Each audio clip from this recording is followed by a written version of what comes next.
महर्षि उद्दालक ने ब्राह्मणों को 1,00,000 गायें देने का निर्णय किया, तो उसने मैदान में उन गायों को एकत्र किया और महर्षि उद्दालक का ही पुत्र नचिकेता था। नचिकेता ने उन गायों को देखा, छोटा सा बालक, मगर छोटा सा बालक भी अपने आप में पूर्ण ज्ञान रखने वाला व्यक्ति होता है।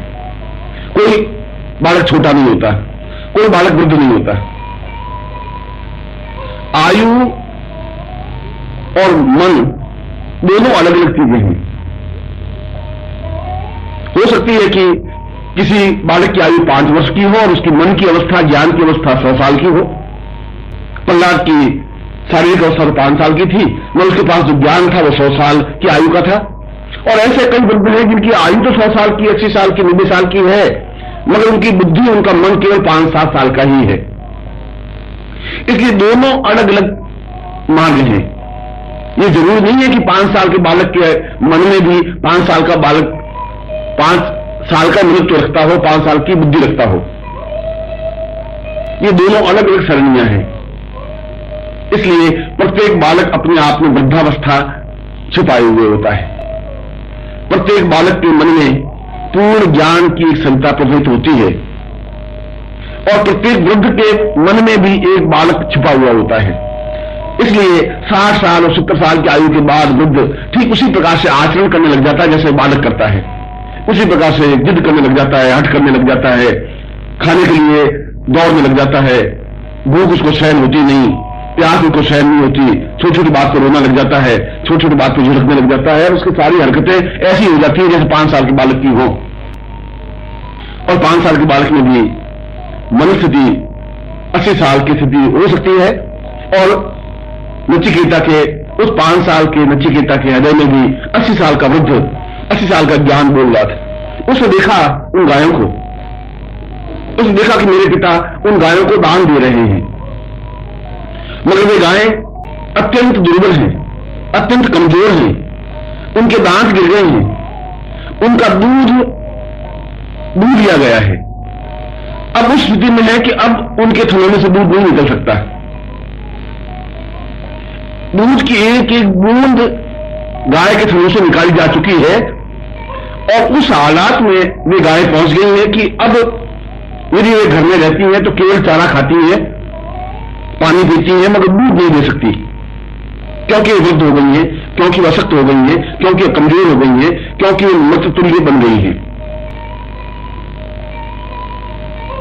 और ऐसी गायें उन ब्राह्मणों को दान दी जा रही है। नचिकेता सोचता है कि इन गायों को दान देने से कैसा दान होगा, इन गायों को दान देकर के ब्राह्मण इन गायों से क्या प्राप्त करेंगे। जिनके मुंह में दांत नहीं है वे गायें क्या करेंगी, जिनके थनों में दूध नहीं है उन गायों को वे ब्राह्मण लेकर करेंगे क्या। और मेरे पिता इतने स्वार्थी क्यों हो गए हैं, इतने घटिया स्तर के व्यक्ति क्यों हो गए हैं। एक बालक अपने पिता के बारे में अगर ऐसा सोचता है तो उसका ज्ञान 80 साल की आयु के बराबर है और उस उद्दालक का ज्ञान, उद्दालक का चिंतन एक 15 साल की बालक की आयु की तरह है। वो ये सोचता है कि ये गायें मेरे घर में भार स्वरूप हैं, अब इन गायों को दान दे देनी चाहिए जिससे कि यह गंदगी, ये भार मिटे, इसकी जगह में दूसरी ताजी और सुंदर दूध देने वाली गायों को ला सकूं। पर नचिकेता तो दुखी है। नचिकेता टुकड़ टुकड़ उन गायों को ताक रहा है जिनकी आंखों में आंसू है, जिनकी आंखों में मूर्छता है, जिनकी आंखों में दुर्बलता है, जिनकी हड्डियां साफ साफ दिखाई दे रही हैं, जो मृततुल्य हैं, जो निश्वास फेंक रही हैं। और ये हमारा दुर्भाग्य है और ये हमारी घटियापन है कि हम दान उस चीज का देते हैं जो चीज हमारे लिए व्यर्थ होती है। ये हमारी बुद्धि है, ये हमारा तर्क है, ये हमारी चालाकी है, धूर्तता है कि हम दान भी देते हैं तो उस चीज का दान देते हैं जिस चीज की हमें कोई ज्ञान नहीं होता, जिस चीज की जरूरत नहीं होती, जो घर में व्यस्त होती है, जो घर में व्यस्त होती है उसको दान दे देते हैं। मगर ऐसा दान तो अपने आप में दान नहीं कहलाता। ऐसा दान देने का प्रयोजन कुछ अर्थ नहीं रखता, कोई महत्व नहीं रखता। इसलिए शास्त्रों में तो यह स्पष्ट है कि दान वह दिया जाए जो तुम्हें बहुत अधिक प्रिय हो, अत्यंत तुम्हारे लिए आवश्यक हो, जिसके बिना तुम्हारा काम चल नहीं सकता, उस चीज का दान दो। वह दान देने की प्रक्रिया है, वह दान देने का धर्म है, वह दान देने का कर्तव्य है। घर में जो बेकार पड़ी हुई चीज है उसको दान देना अपने आप में कोई प्रयोजन नहीं रखता। और इसीलिए शब्द बन गया कन्यादान। कन्या बड़ी हो गई, अब उस कन्या की घर में कोई उपयोगिता नहीं है, क्योंकि अब उस कन्या की रखवाली करना बहुत कठिन हो गया है। कन्या यौवन में प्रवेश कर गई है, वह जवान हो गई है, वह गरीब मोहल्ले में जाती है तो कभी न कभी बदनामी हो सकती है, और बदनामी हो सकती है तो तकलीफ होगी, परेशानी होगी। अब उसकी रक्षा करना बहुत कठिन हो गया है, इसलिए उसको दान कर दिया जाए। और दान करके आदमी निश्चिंत हो जाता है कि मैंने ये अपनी बोझ, ये अपनी सुरक्षा की जिम्मेदारी दूसरों को सौंप दी। इसलिए तो ऐसा शब्द बना। परंतु दान का तात्पर्य जो अत्यंत महत्वपूर्ण हो, जो आवश्यक हो, जो उपयोगी हो, जिसके बिना काम नहीं चल सकता हो, दान उसका दिया जाना चाहिए। परंतु उद्दालक तो चालाक था, दूर था। उद्दालक तो उन गायों को दान देना चाहता था जो गायें व्यस्त थी, जिन गायों को उसमें दूध नहीं था, जो बछड़े पैदा नहीं कर सकती थी, जो मृततुल्य थी। और नचिकेता उन गायों को और अपने पिता की चालाकी को देख रहा था। वो 5 साल का बालक ये मंथन कर रहा था, विचार कर रहा था कि क्या यह उचित है, क्या इसको दान दिया जाना चाहिए, क्या इस प्रकार का दान अनुकूल है, और क्या यह परंपरा मेरे पिता से मुझ तक और मेरे पीढ़ियों तक जाएगी तो क्या यह उचित रहेगा। यदि इस दुर्बुद्धि को यही नहीं रोका गया तो आने वाली पीढ़ियां एक अजीब सी बीमारी से ग्रस्त हो जाएंगी और वे उस प्रकार का दान देने की कोशिश करेंगी जो दान उनके लिए व्यर्थ है।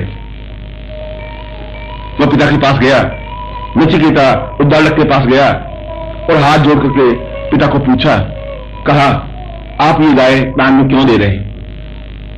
इन गायों को दान देने से क्या लाभ होगा?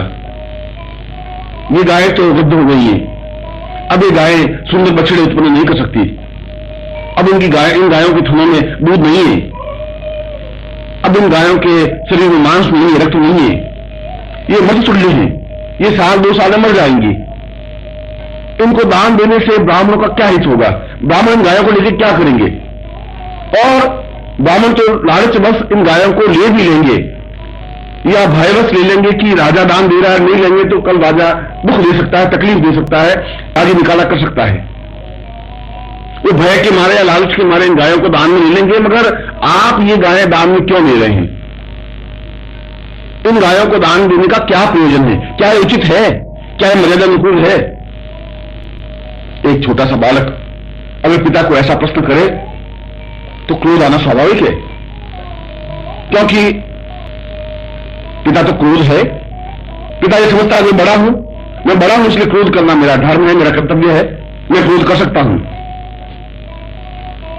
और जहां पर भी उसके अहम पर चोट लगती है, जिस व्यक्ति की भूल पर, दोष पर चोट लगती है तो क्रोधित होता ही है। गलती पर चोट लगने पर क्रोध आना स्वाभाविक है। सत्य स्वीकार करने में क्रोध नहीं आता। मगर यदि किसी के मन में पाप है, किसी के मन में छल है, किसी के मन में झूठ है और उस पर अगर प्रहार किया जाए तो क्रोध आना स्वाभाविक है। उद्दालक के मन में भी चोट था, उद्दालक के मन में भी एक कुबुद्धि थी। वो समझ रहा था कि मुझे इस गायों के समूह को जो फालतू घास खा रही है, जो फालतू पानी पी रही है, जो व्यर्थ है, इनको निकाल देना चाहिए। ये चोर, ये धूर्तता, ये छल उसके मन में था और नचिकेता ने इसी छल पर प्रहार किया, इसी छल पर उंगली रखी, इसी घाव पर उसने उंगली रख करके पूछा कि क्या ये गाय दान देना उचित है?